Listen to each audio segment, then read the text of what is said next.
আল্লাহ তাআলা পৃথিবীর মানুষদেরকে উদ্দেশ্য করে বলছেন, ইয়া আইয়ুহাল্লাযীনা আমানু, হে ঈমানদারগণ, ইত্তাকুল্লাহ, তোমরা আমি আল্লাহকে ভয় করো। তারপরে ওয়াকুলু কওলান সাদীদা, আর তোমরা বলো সদা সত্য কথা। সুবহানাল্লাহ। আল্লাহ তাআলা বলছেন ঈমানদারদেরকে, হে ঈমানদারগণ, তোমরা আমাকে ভয় করো। কাকে? আল্লাহকে। তারপরে বলছেন কথা যখন বলবে দুনিয়াতে সত্য কথা বলবে। কি কথা? সত্য কথা। এই আয়াতটার তাফসীর করতে গিয়ে মুফাসসিরে কেরামগণ এক একজনে সাদিদা শব্দের এক এক মত দিয়েছেন। কোন কোন তাফসীরকারক বলছেন সাদিদা মানে সত্য কথা, কোন কোন তাফসীরকারক বলছেন সাদিদা মানে সরল কথা, কোন কোন তাফসীরকারক বলছেন সাদিদা মানে সঠিক কথা।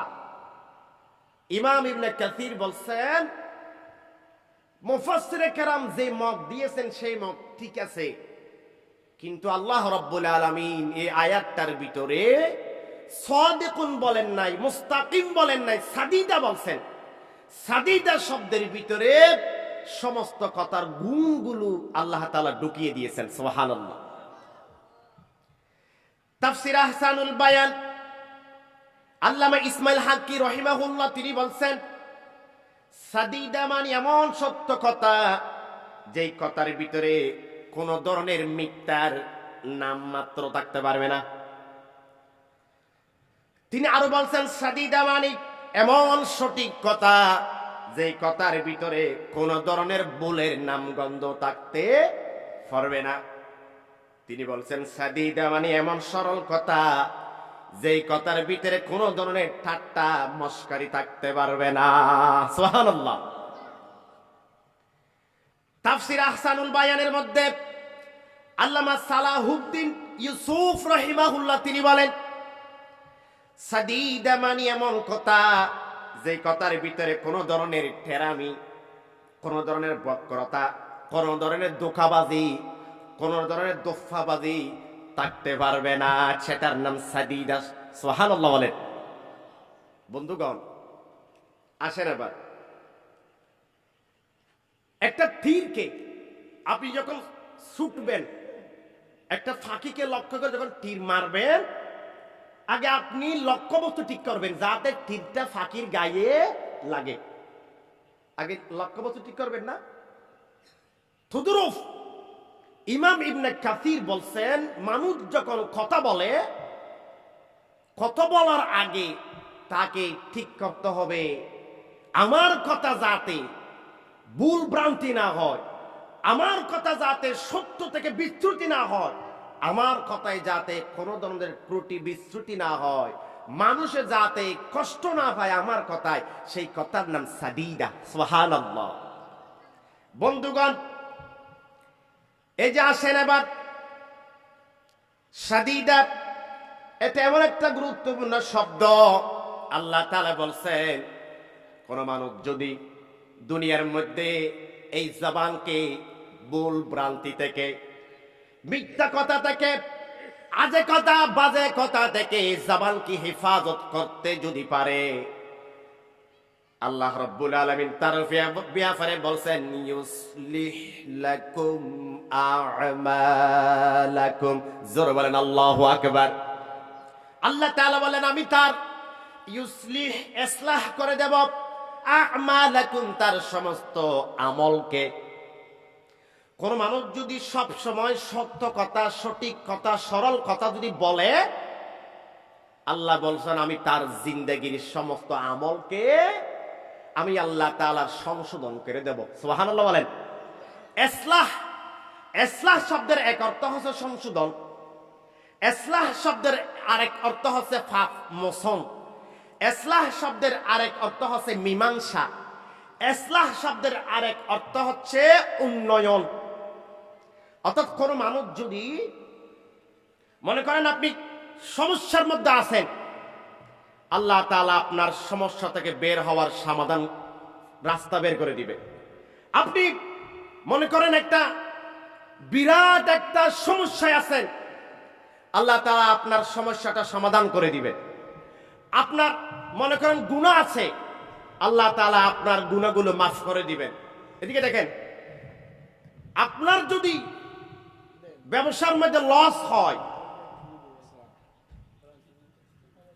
আল্লাহ তাআলা আপনার সেই ব্যবসার মধ্যে উন্নতির ব্যবস্থা করে দিবেন। ইসলাহ, কোন মানুষ যদি তার এই জবানকে আজে কথা, বাজে কথা, মিথ্যা কথা থেকে যদি হেফাজত করতে পারে, আল্লাহ বললেন ইসলিহ লাকুম আমালাকুম, আমি তার জিন্দেগির আমলগুলোকে ইসলাহ করে দেব, মীমাংসা সমাধান করে দেব। সুবহানাল্লাহ বলেন। বাস্তবে একটা উদাহরণ নেন। মানুষ যদি সত্য কথা বলে, আল্লাহ যে তাকে বিপদ থেকে, মুসিবত থেকে বাঁচায়, তার বাস্তব প্রমাণ দেখেন। আপনারা জানেন বরফির আব্দুল কাদের জিলানী ডাহাইতর কবলত পড়ে গেলে, ওনারা ঘটনা জানান না, বাগদাদ মিদ্দি। এখন ডাহাইতে হয়তো বা কি আছে, হদে কিসা আছে না, হদে আছে, হদে বহুত তলে অদ দেখে দেওয়া এর ভিতর আছে, ই না ওনারা জানান। শুধু একটা সত্য কথা বলার কারণে আল্লাহ তাআলা তাকে মস্ত বড় বিপদ থেকে বাঁচালেন। তো বাঁচালেন, 70 জন ডাকাত তওবা করে ভালো মানুষ হয়ে গেলেন। আল্লাহু আকবার। সত্য কথা বলার এত দাম। শুধু তাই না বন্ধু, সত্য কথা বললে মানুষ জীব, আল্লাহ তাআলা তার জন্য মুক্তির ব্যবস্থা করে দেন। তার বাস্তব প্রমাণ আপনি দেখেন। ইমাম আবু হানিফার কাছে এক ব্যক্তি এসে বলছেন, হুজুর আমি আপনার সাথে বন্ধুত্ব করতে চাই। কি করতে চাপ দেয়? কার সাথে? মা ওয়াসি হাইবিলি কি এন্দি গলাইবার এন্দি এর নইজন ওয়া আজ ফতমানো হই ওনারা গরম মধ্যে নিত্যেন আমরা ওয়া শুনিবেন। আর রাইদুর দাদা নাতি লাইলে মজনুর কিসা নিনে বলে তো ফজর উম্মাইদে বলে নাতি দাদারা হদ দেয় লাইলি হদে মেহর মরত হদে তুই গই গিয়ে গিলে তো এড়ে হদিন আই উনি বলে গিয়ে আইতে ইন্দি নেন্দির দিবি লাগি আই আমল করতে গিয়ে না এর মা ওয়াস নুন। ইমাম আবু হানিফার কাছে এক ব্যক্তি এসে বললেন, হুজুর আমি আপনার সাথে বন্ধুত্ব করতে চাই। তো ইমাম সাহেব হদ বলবো তোয়াল্লাহ বন্ধুত্ব করতেন না, কারণ তোমার চরিত্র হারাপ। কি হারাপ? চরিত্র হারাপ। তোমার তো কিছু হারাপ অভ্যেস আছে। তোয়াল্লাহ বন্ধুত্ব করলে সমাজের মানুষ আরো মারিব, ঠিক হন না? হদুত তো কি করতাম, তোমার তো শুধু একখান হাত বাদ দেয়া করিব দে হওয়ান মানুষের নামা দেখা একখান কি হয়তো আজি এখন ওয়াদা কর জীবন তার মিশাটা হইন দিবে। সুবহানাল্লাহ সুবহানাল্লাহ। হয়তো একখান তো হওয়া মানি লাগি না, আর তো বহুত কিছু মানা নাও করে।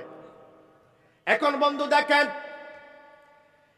তিনি রাত্রিবেলা চুরি করতে গেলেন, হঠাৎ হুজুরের কথা মনে পড়লো। হুজুর যে আমাকে নিষেধ করেছিল মিথ্যা কথা বলা যাবে না। এখন হুজুর যদি জিজ্ঞেস করে গত রাত তুমি চুরি করেছিলে কিনা, আমি তো মিথ্যা বলতে পারবো না, সুতরাং চুরি বাদ। ডাকাতি করতে গেলেন, হুজুরের কথা মনে হলো হুজুর তো আমাকে নিষেধ করেছেন মিথ্যা না বলতে, জিজ্ঞেস করলে তো মিথ্যা বলতে হবে, সুতরাং ডাকাতিও বাদ। মদ খেতে গেলেন, হুজুরের কথা মনে পড়লো, মদও বাদ। এরকম করতে করতে যত গুনার কাজ সে করতে গেল, শুধু হুজুরের কথা মনে করে করে, শুধু মিথ্যা নামক একটা শব্দকে ভয় করে। কিতাবের ভিতরে এসেছে ওই মানুষটা একটা মিথ্যা কথা ছেড়ে দেওয়ার কারণে পরবর্তীতে আল্লাহর ওলি হয়েছিলেন। আল্লাহু আকবার। হুয়ান হাসারে দিয়ে দেয় শুধু একটা এতলা রসুল হইতে মিথ্যা বলতে গুনার মা। মিথ্যা গুনার কি মা? যান সন্তান জন্ম দেয়, মিথ্যা কি জন্ম দেয়? গুনা জন্ম দেয়। ইয়ান সারিতে লেবে সংশোধন, গোড়া জীবন সংশোধন। সুবহানাল্লাহ।